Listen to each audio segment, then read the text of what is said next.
Book audio में स्वागत करता हूं मैं आपका दोस्त ब्रजेश। अजीश नायर का उपन्यास फकीरा आपके लिए लेकर आया हूं। पिछले अंक में हमने जाना कि दुबई में कावेरी से मुलाकात हुई थी और कावेरी मेरे अतीत को जानना चाहती थी और जब पूरी कहानी सुनी तो उसकी जिद थी कि वो कुसुम को ढूंढ के रहेगी। चलिए बढ़ते हैं कहानी में आगे की ओर। 1 साल बाद कावेरी से मुलाकात होकर अब 1 साल हो चुका था। अब उसकी और मेरी दोस्ती बहुत गहरी हो चली थी। अब कॉफी शॉप में मेरा वक्त अकेला नहीं बल्कि उसके साथ ही गुजरता था। अब मुझे कावेरी की आदत हो चुकी थी, उसकी दोस्ती की आदत हो चुकी थी। दिल्ली में वैसे तो कई लोगों से पहचानती, पर कोई ऐसा नहीं था जो वाकई मुझे समझे। कावेरी वैसे ही थी, बिल्कुल आदर्श और कुसुम की तरह। अगर मैं दुखी रहूं तो मुझे प्रोत्साहित कर उस दुख से बाहर निकाल लेती थी और जब मैं खुश रहूं तो मेरे साथ खूब हंसती थी। कावेरी बिल्कुल अलग थी। इस निराशा से परिपूर्ण जीवन में वो एक आशा बनकर आई थी, पर मुझे ये नहीं भूलना चाहिए कि वो हमेशा मेरे साथ नहीं रह सकते। वो भी कभी न कभी किसी न किसी से शादी करके अपने जीवन में सेटल हो जाएंगे। मुझे कावेरी को एक आदत बनने से रोकना होगा। इन 1 सालों में उसे पता चल चुका था कि मेरी पसंद और नापसंद क्या है। वो मेरे लिए कभी पराठा बनाती तो कभी लस्सी। कॉफी तो हमारा तय ही था। भले 1 साल बीत गया हो और मैं कावेरी के आने से खुश रहने लगा हूं, पर ऐसा कभी नहीं हुआ कि मैं कुसुम को पूर्णतः भूल गया हूं। कुसुम मेरे सफ़ेद मन पर इस तरह उतर चुकी थी कि उसे हमेशा के लिए मिटाना बहुत मुश्किल हो चुका था। कभी कभी सोचता हूं कि तुम्हारे जाने के बाद मैं क्या करूंगा। कॉफ़ी शॉप में बैठकर मैंने कावेरी से कहा, इसीलिए तो कहती हूँ कि शादी कर लीजिए। उसने उत्तर दिया, ये तो हो नहीं सकता। क्यों, कोई कमी है क्या आप में? उसने मजाक में पूछा। कमी यह है कि इसकी कमी कोई पूरा नहीं कर सकते, मैंने कहा। ओफ, फिर आ गई कुसुम हमारे बीच। लगता नहीं कि कभी पीछा छोड़ेगी, कावेरी ने मुस्कुरा कर कहा। मैं उसको देखकर मुस्कुराया। एक काम कीजिए, आप मुझसे शादी कर लीजिए, फिर हम तीनों एक साथ रहेंगे, आप, मैं और आपकी कुसुम। मैं जोर जोर से हंसने लगा। उसकी बातें एकदम अलग थी, सबसे जुदा। हंस क्यों रहे हैं? उसने सीरियस होकर पूछा। पगली हो तुम, कुछ भी कह देती हो, मैंने कहा। कुछ गलत कहा मैंने?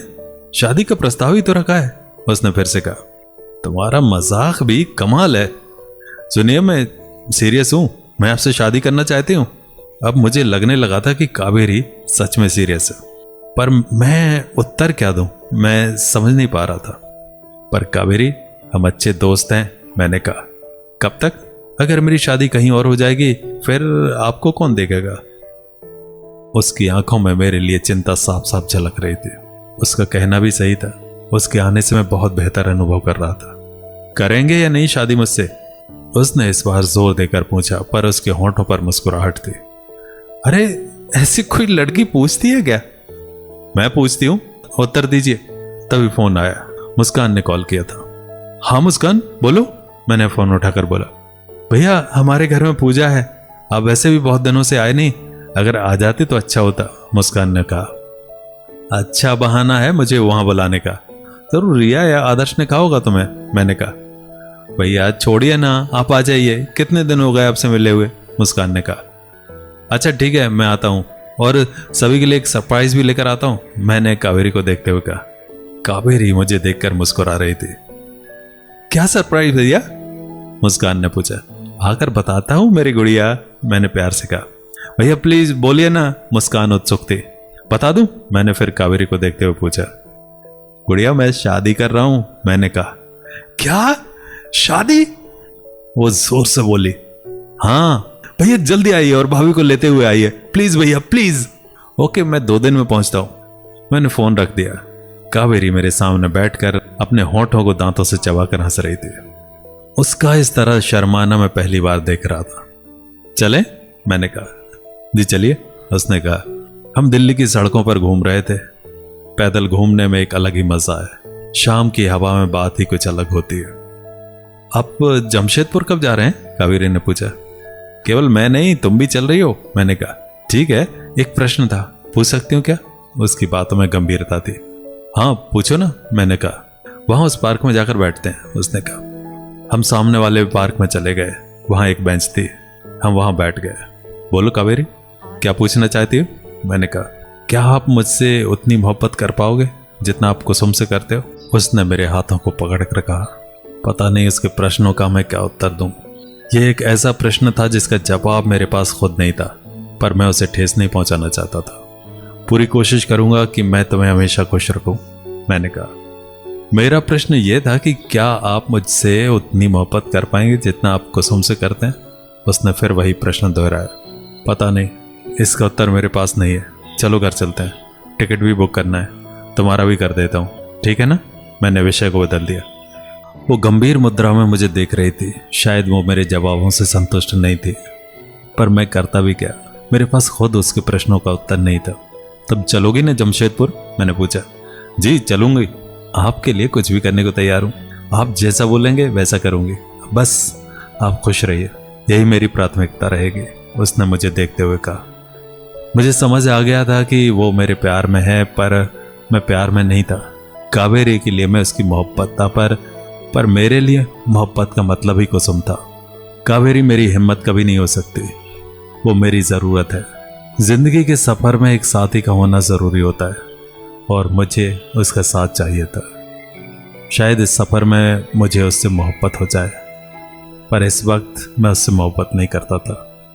2 दिन बाद हम जमशेदपुर पहुंचे। आदर्श हमें लेने आया था, और साथ में ललन भैया भी थे।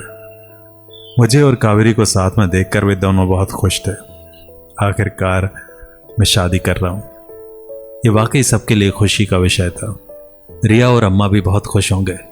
वैसे कावेरी बहुत अच्छी थी, वो मेरा बहुत ख्याल रखती थी, और यही तो एक पति अपनी पत्नी से चाहता है। कैसा रहा सफर? आदर्श ने पूछा। एकदम फर्स्ट क्लास, मैंने उत्तर दिया। भाभी जी प्रणाम, आदर्श ने कावेरी को मजाकी अंदाज में कहा। प्रणाम, कावेरी ने कहा। चलो चलते हैं, ललन भैया ने कहा। 1 कप चाय हो जाए, मैंने प्रस्ताव रखते हुए कहा। दोनों ने मुझे देखा और मुस्कुराया। नेकी और पूछ-पूछ, कावेरी ने कहा। अरे वाह, भाभी जी तो अपने टाइप की हैं, हम सबकी खूब जमेगी, आदर्श ने ताली मारते हुए कहा। बिल्कुल सही कहा आदर्श तुमने, ललन भैया ने समर्थन देते हुए कहा। फिर हम पास के एक होटल में जाकर बैठ गए। काफी दिन हो गए थे जमशेदपुर की चाय नहीं पी थी। पता नहीं यहाँ की हवाओं में भी अपनत्व था। जब भी यहाँ आता था सब कुछ अपना अपना लगने लगता था। यहाँ की सड़कें हों या बड़ी बड़ी बिल्डिंग, ऐसा लगता है कि सब मुझे पहचानते हैं और मुस्कुराकर मेरा स्वागत कर रहे हैं। अरे भाई जल्दी चाय लेकर आओ, ललन भैया ने चिल्लाकर कहा। थोड़ी देर बाद चाय आई। हमने चाय का आनंद लिया और फिर वहां से घर के लिए निकल पड़े। घर में सब हमारे स्वागत की तैयारी में लगे थे। अम्मा, रिया, आकाश, मुस्कान और काजल हमारा बेसब्री से इंतजार कर रहे थे। घर में प्रवेश करते ही मैंने अम्मा के चरणों को स्पर्श किया और मेरे साथ कावेरी ने भी पूरे श्रद्धा भाव से अम्मा के चरणों को छुआ।